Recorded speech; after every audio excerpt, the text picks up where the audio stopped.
Good morning, folks. Thank you for joining us for our data visualization webinar. These webinars are all about helping you understand how local farmers are using FieldView and how they're utilizing their map layers to help them make decisions on their farms. And so we have three great individuals with us today that are going to impart some knowledge to everyone on how they utilize FieldView on their own farming operations to help them make decisions. First off, we have Austin Edwards. Austin is a TA for Bayer, and he also farms or is involved in a farming operation as well. I'll let Austin give you more details on that here in a moment. We also have Austin Ganzert, who is a commercial business advisor for Bayer, and Austin is also involved with farming operations within his family. And then we have Andy Folta, who is a climate activation manager.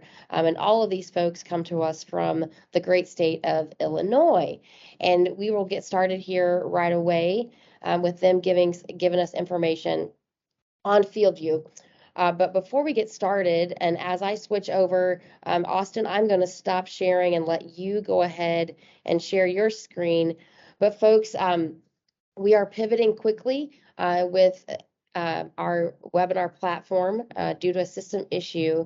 So we are coming to you from Teams today instead of our normal WebEx.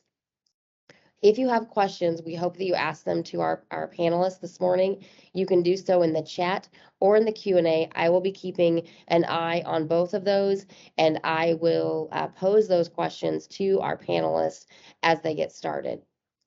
So Austin and Andy, as I'm referring to these guys as the AAA club that we have here this morning with climate, I'm going to pass it over to you guys and tell us how you use FieldView to help make decisions. All right, good morning, everybody. My name's Austin Edwards, and I'm the technical agronomist for DEKALB Asgrow in East Central Illinois. So been with the company about 10 years now. I've been a TA for going on 2 years in the same area. Luckily enough, I get to work the TA job in the same area that I grew up in and where our family farm is.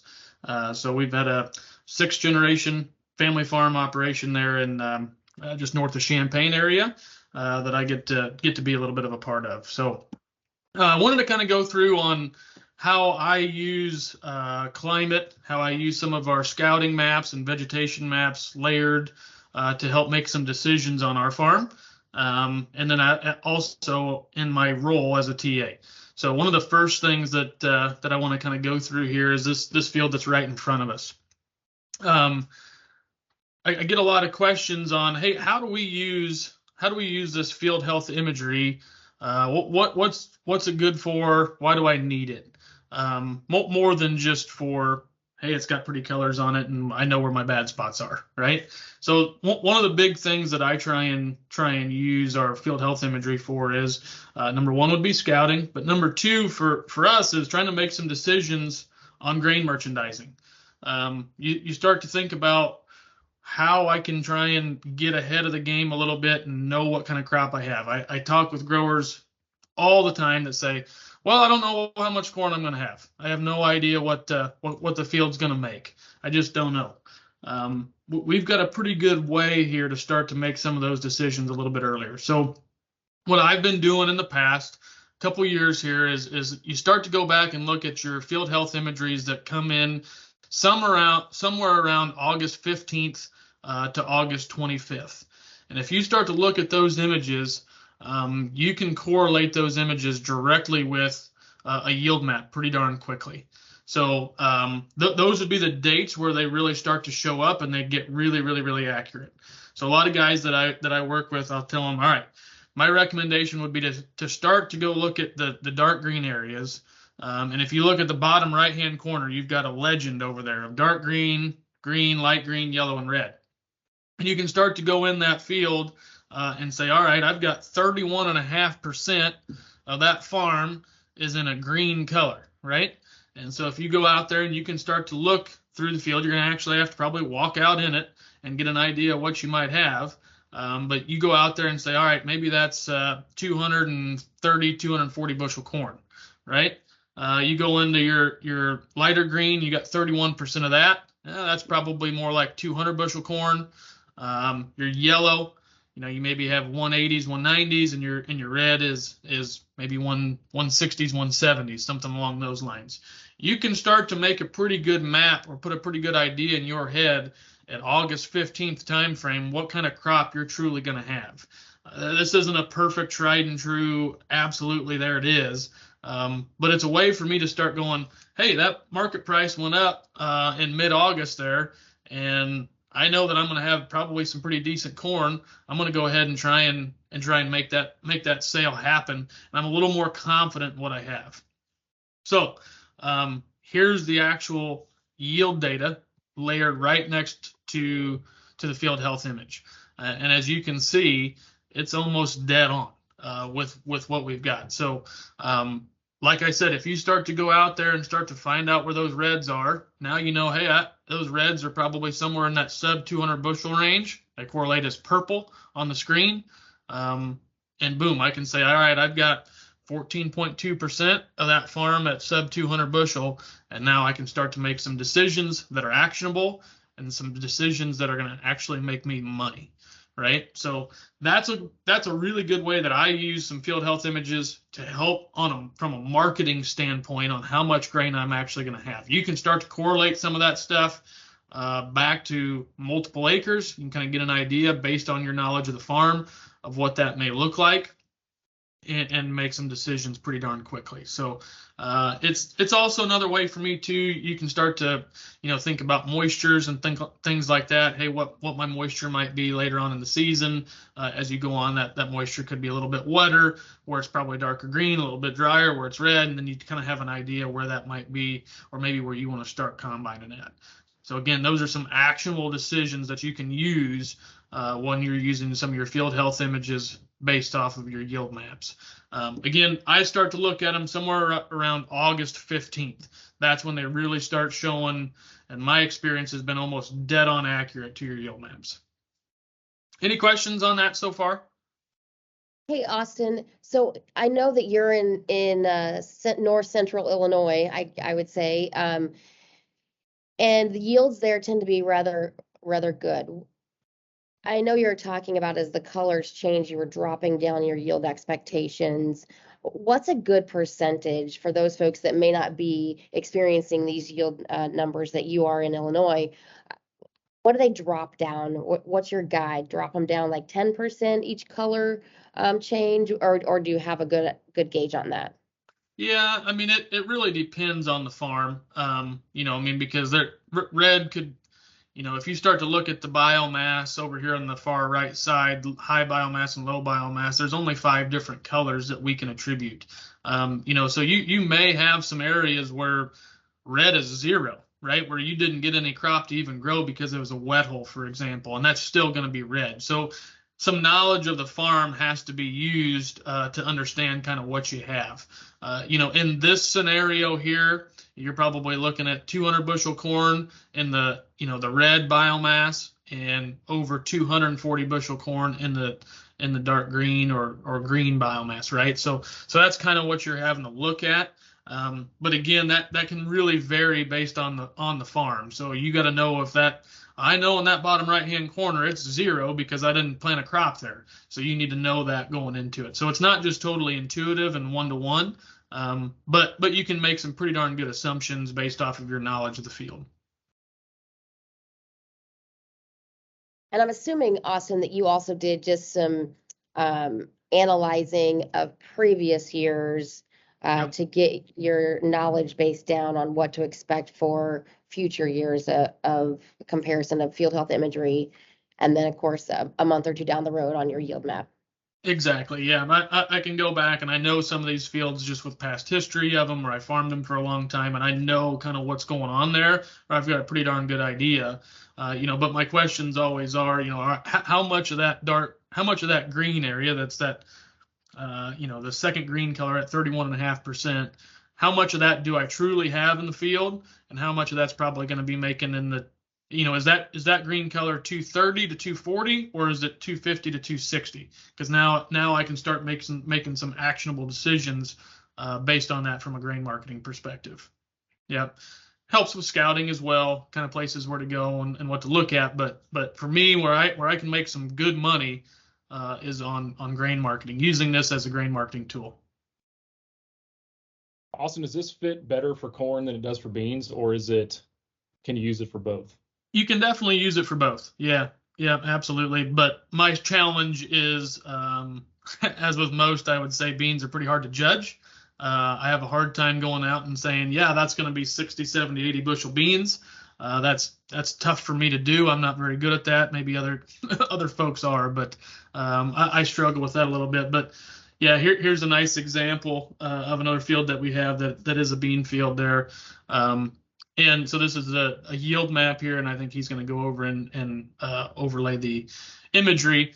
But you can see on this one as well that it's pretty well dead on to the imagery.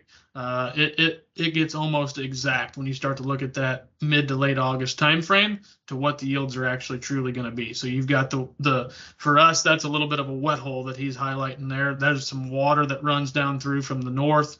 And you can start to say just how big are those areas this year? How, that's kind of the big question for me, is how big did those areas get without me having to walk the whole thing? So if I can go out and say, we had decent rains, we're in pretty darn good shape. We had a pretty good year. I assume that my highs are going to be somewhere in the the 80s or so, and then my lows are probably going to be somewhere in the 50s. Then I can start to make that correlation on this map as well and get a little bit better idea of what I'm going to have. That takes a little bit of practice, but I would say farmers that have done it and worked on these farms for a little while, they know them pretty well. They can make some of those decisions, and this is what I love about it. You can make a decision on August 23rd, maybe a month and a half before you actually go harvest it. And a lot of guys tell me I don't know what I got until it's in the bin. Well, we got a pretty good idea now. Andy, you want to go back to that other field? Yep. First, and I want to just kind of go over. So the other way I use some of this field health imagery here is the angled red line through the field, where it's purple on the yield and red on the field health imagery, is actually a fungicide application. So this would be a good way to say, is my fungicide working or not? Right. And so as you can see there, or you can't see it there, but what's there is a high line, a power line. And yet there's a big power line that runs right through there where the planes couldn't get on their fungicide. So this was actually a picture taken from August 28th. So we're already showing some significant differences in what fungicide has done. And sure enough, we go and harvest the field over here to the left, and it's pretty darn apparent what happened there. I mean, fungicide in this case potentially made this guy 40 bushel. Maybe 20 or 30 at least, right? But in some cases, probably 40. So it was a huge impact on this field, and the guy didn't even mean to have a check or a strip in the area that he wasn't sure what was happening on, but he did, and it was very, very apparent. So, I can start to use some of this and say, all right, these hybrids are needing some fungicide applications, or hey, we've got fungicide applications that are that big of a response, we need to start using it on those hybrids. Or maybe I look at the soil type of this field, things like that. There's just a lot of different variables I can start to go into and start to manage this. As we get down the road and we start thinking about multi-planter hybrids and things like that, we can start thinking about, hey, I know I can't spray fungicide under those power lines. Maybe I need to be putting a different hybrid underneath those power lines rather than the rest of the field, right? You can start to get that prescriptive on some of this stuff just by using this information and this data. Whereas if we didn't have it before, we'd have went through it and thought, oh yeah, it was okay, but kind of sucked under those power lines. Let's think about how we can do it a little bit better, how we can manage some of that risk. Man, what a great fit for short stature corn right there. Yeah, there you go, short statured corn. Yeah, absolutely. We start running through some stuff with high boys and things like that. We can get some things sprayed. So that's two different ways that I've been using our field health imagery on our farm, using it versus yield maps to get to where I want to use it for marketing. And I can try and get ahead of the game a little bit by maybe a month or 2 months in some cases on my marketing strategies. And then also for agronomics, and proof in the pudding for a fungicide. This is, again, I do fungicide trials a lot, and I can see them pop up on Field Health, but this was an accident, so it was a perfect scenario. Hey, Austin, before you pass it over to Austin number 2, a question has appeared here from one of our listeners. Is there ability to use drone imagery for this same type of analysis? And does it matter what drone software is used? Have you had an experience with the same type of analysis using drone imagery? Yeah, it absolutely does work. Is there a way that we can try and get this earlier, right? Can we get this answer for us August 1st or even late July? Is that possible? That's kind of the question that I see by trying to get an airplane in the air and flying it.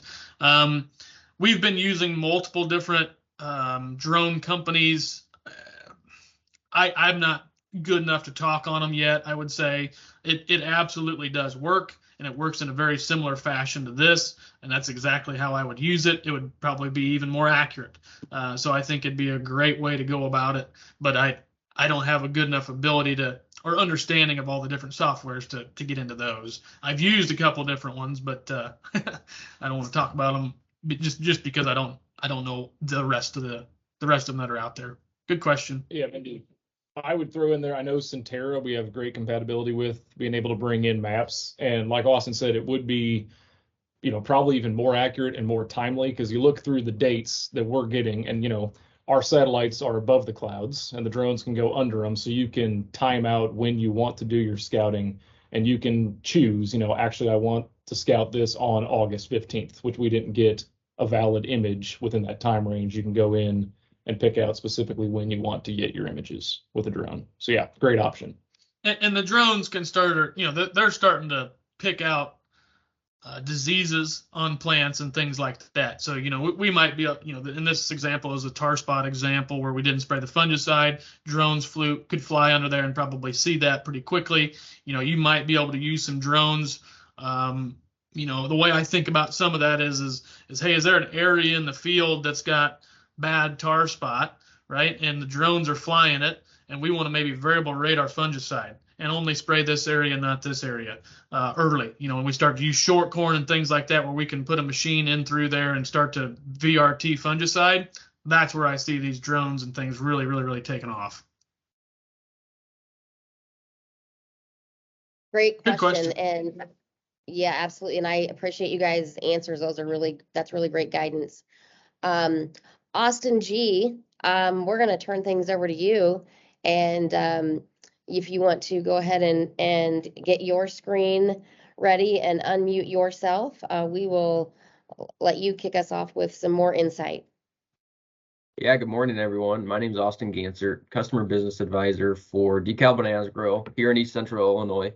Been in this role about 10 months now. Was a FSR up in Wisconsin before that with DEKALB Asgrow. So got back to my hometown here in Northeast Illinois, and excited to present how I use FieldView to scout some of our stuff.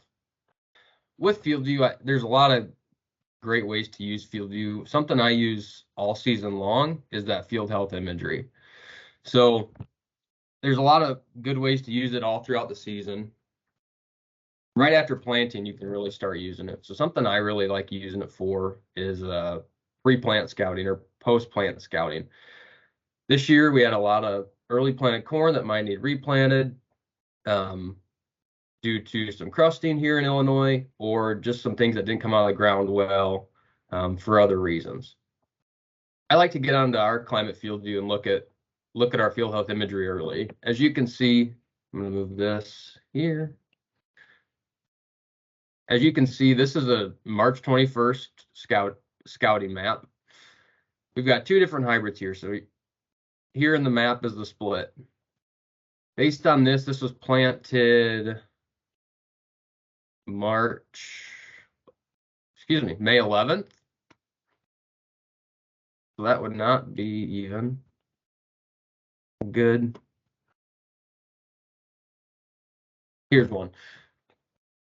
So as you can see, it looks like one specific hybrid actually emerged better than the other. So look at a May 30th imagery with May 11 planted corn. To me, it looks like one hybrid might have emerged a little bit better. This would give me a reason to go out and look and say, hey, is this a replant situation? Let's go out and scout it. Let's go see in these red spots right here what the stand is, to go do stand counts and see if we need to go spot in some spots. We're in an area where it's very poorly drained. And if you don't have tile, we have quite a few wet spots. So this just gives us an opportunity to go out early, right after planting, if it's a place far from home, and go to the correct spots in the field based on those field images to go scout specific spots. This is the scouting map. I also like using the vegetative map. Just gives us another scale of colors. As you can see, when you really look at this map, it is pretty uniform across the field. So even though that on the scouting map it showed all that red, when I go over to the vegetation, it shows that it's pretty uniform. So when I see that, I think, well, maybe it's just not as far along as the 11133 that's planted right next to it, but it's still worth going out and checking. Using this vegetation map, we go out and look, and the stand was pretty uniform. That is a low spot in the ground, so it was maybe a little bit cooler and wetter planted this year. And overall, everything was coming, so we moved along without any replants. As we go into a little bit later season, I like to use things for pre-harvest as well. So if I go into the September 17th one, here's the scouting map on September 17th of this year. So this is actually a little bit later year being planted so late, but as you can see, it looks like right through here, there's a region where it looks very, very strong. Still really healthy, and you can still see the split pretty clear between these two hybrids. If you're familiar with these hybrids, 6269 is a little bit more of a bushy plant. 11133 doesn't have as much vegetation, not as a tall, robust plant. So that's my first thought when I look at this field health image. But when I look at this spot throughout the whole spot, I want to look at soil types as well. So when I go through, I want to compare soil types across the whole thing, go into the base layers, and I can see right where this little finger is of the soil type, it matches up really well with my field health imagery. So then I go in and I see what actually is what actually soil type it is. I clicked on the wrong one. And we see that green where it's extremely healthy is that Ashcombe silty clay loam, and then the blue where it's not as healthy is the Andrew Elliott silt loam. So it gives us an opportunity to go out and look at these fields, maybe see how healthy the plants are. I take couple things into consideration when I'm out scouting, and once we get yield, we can make some more determinations based off that. But when I see all the green here, it makes me wonder: can we bump population up? Is it one of our highest producing areas in the field? Can we push that a little bit more? Is there somewhere in these blue spots where we need more drainage? Do we need to add some tile? Right here, we have a creek, so we have every opportunity to add some tile to that spot. Other things I look at is if this is wetter and maybe it stays wetter in the canopy, is this an opportunity where we need to add fungicide? September 17th, we're not quite to black layer. Are we seeing more tar spot on specific soil types where we can come in and add a second pass of fungicide to keep that plant a little bit healthier? Once we make all those determinations, we go out and look at these fields. We can decide what we're going to do, and then we can actually leave some check strips and whatnot in the field to determine what our decisions, how they actually paid. So those are a couple ways that I use field health imagery throughout the season. Obviously, the yield map is what we really base all of our decisions off of. But pre-harvest, this is how I use FieldHealth Imagery and use it to scout. Yeah, and I think you made a great call out there earlier when you were talking about using both the field health image and the vegetation map in tandem. I think a lot of times people just look at the field health image and use that for all of their scouting needs, but there is it takes the image that there is and it finds differentiation within that field. And like you showed, there really wasn't that much differentiation when you looked at the vegetation map. But I'm gonna go back to that one. In a green area, it'll find a red and a green area to show what's the higher biomass and what's the lower biomass, even if they have very close to similar. Here's an example that's a great of that example. Cloud cover, so Yeah. with true color. But yeah, I like to see that because the scouting map just takes that field into consideration. So the greenest parts are going to be the dark green, and the spots with less vegetation are going to be red. They could be a leaf stage off, half a leaf stage off, and it's going to show that they're totally different sides of the spectrum when it comes to the amount of biomass. So using that vegetative map to me is really helpful. Here's an example of looking at the scouting map. It looks like that 6269 is healthier still with a lot more biomass. When I take the vegetation map, that does hold true. So there truly is a variation between the two hybrids that we didn't see in the earlier demo that I had.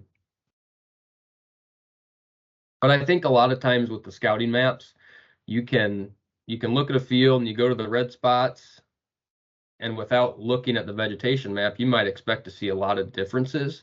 In reality, there's it's just a second option to look at because there's a lot of times where it might not be that different. Excellent. And Austin, I would just add here for folks, essentially what we do with the imagery here is we assign a bell curve from that vegetation map to get to our scouting map. And you can kind of see that in the legend for the high biomass to low biomass. Yeah. That dark green area and that red area of the field, those are going to be those, smaller areas of that bell curve. And that's what we're doing is we're just trying to flesh out those areas that may need attention or may need just additional boots on the ground, eyes in the field to see what's going on in those areas. Yep. So, and I think a lot of times the scouting map is what most farmers need and what they want. This just gives us a second option because every field's going to have a lot of light green and yellow and red. So when you're able to actually dig down into every field and see that, well, these fields are actually pretty uniform. Let's go work on the specific fields where there's a lot of variation in the vegetation map. That's where we need to focus first. That's where we need to go scout first to see what's going on. So I like to use them in tandem because of that reason. excellent. All right. Any questions on Andy, that? I don't see any questions coming in right now, but folks, if you do have questions, go ahead and send them in. I will get them presented to our panelists. Andy, you want to go ahead and wrap us up here a bit, and then we can stay on for questions if there are additional questions from anyone. Yep. Can you see my PowerPoint? I'm not going to go through Yes. the actual PowerPoint. I'm just going to click through some of the slides. So we've been very field health focused. And another call out that I would throw out there is a free service that we have with a Climate Plus subscription. And I've gotten a lot of questions about it so far from dealers, applicators, and growers. And that's how to build fertility scripts within Climate. So looking at this one field that Edwards had in his account where we can see that August 23rd field health image and how it correlates with our yield map, we have the ability to go into that prescriptions page on climate.com, go to fertility, and create a manual fertility script. So I think a lot of people are familiar with planting scripts costing $1 an acre. For fertility and crop protection, since they are manual, they're free of charge. So you can go in there and generate a script off of all these different types of layers. Historically, you could draw your own or use Sergo maps, but you can also import prescriptions from a third party, use prescription or use zones from a previous script, or now you can generate them off of a map layer. Right now, the only map layer we can use is our in-season scouting maps. So just like we did when we were looking at that August 23rd timeframe, we went to in-season scouting the year and then the map we wanted that correlated to our yield, which should correlate to our removal. We're looking to add additional map layers in the future, but right now this is what we got, but it's still a pretty good option. So you go in here, you can assign the total number of zones. It usually defaults to 5. I like to put it to 3 because most spreaders aren't going to have a lot of fast changing action whenever they're going through different zones, so you don't want a bunch of them. But then you can go select your different time frame, your planned date, what type of fertilizer it is, whether it's liquid or granular. There's a bunch of preloaded mixes that you can choose from. You name your script, and then you get in here where you can see your different zones. You can assign your rate. I just threw those arbitrary numbers in there. You can merge zones, split them, or even draw like static check strips, which I'm sure an agronomist like Edwards would highly recommend, throwing some check strips out there so that we can see if what we're doing is paying off. And then you can also overlay it on top of your yield map. So you can see right there where those zones that we're generating, so the red zones are our lower yielding areas. And maybe, tell me if I'm wrong here, Austin, should we be assigning the lower rate in our worst performing areas, or should we be assigning a higher rate there to try to lift it up? The magic question. Okay. So Yeah.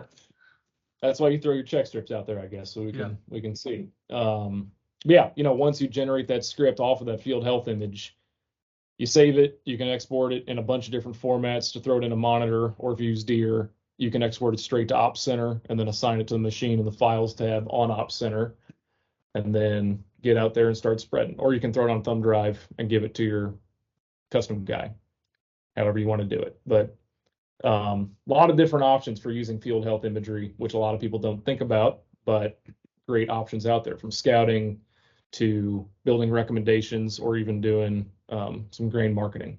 So. Yeah, I agree with Andy on this, and I just get a lot of questions around, hey, Austin, I want to have that fertility plan built before the combine gets there. I want to spread off of my removal, and I can't do that until we get the combine through. And a lot of times that maybe is too late. Then you got to send it off to the guy that's going to create the script. He takes a little bit of time because he's on vacation, and then you get a rain, and man, you're set back by a couple weeks maybe, and you maybe don't get your fertilizer on as quickly as you'd like to, or can't get the field work as quickly as like to.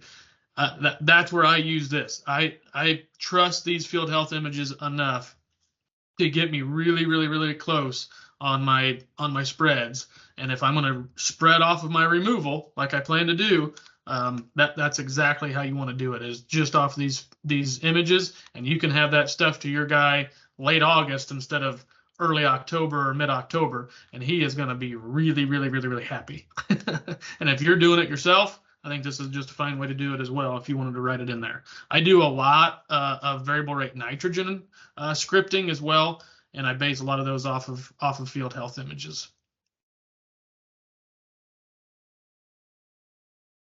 I think that's all we got, Mindy. Well, gentlemen, you have done a great job of highlighting several different aspects of field health imagery and how folks are using field health imagery, how Bayer representatives are utilizing Bayer's our FieldView's map layers to help them guide decisions for farmers and help them just walk through some of those things that check strips. Is this really going to make a difference? Well, let's put a check strip in, and then we know for future really what the difference is, and they'll be able to see those differences on their local farms, and that really is where the truth really lies, within a farmer seeing it in their own farming operation. So, excuse me, I really appreciate you all taking the time to go through these insights. Folks, I appreciate you joining us for another webinar. We will place the recording on our YouTube channel here in the next couple of days. And so if you have something you want to go back and look at, you want to share it with someone that you know might benefit from seeing this type of walkthrough, please do so. And we hope to see you again on another FieldView webinar. harvest is upon us in many areas, so we hope that you keep safety top of mind and that you have a really safe and successful, plentiful harvest this season. Thank you very much. Take care.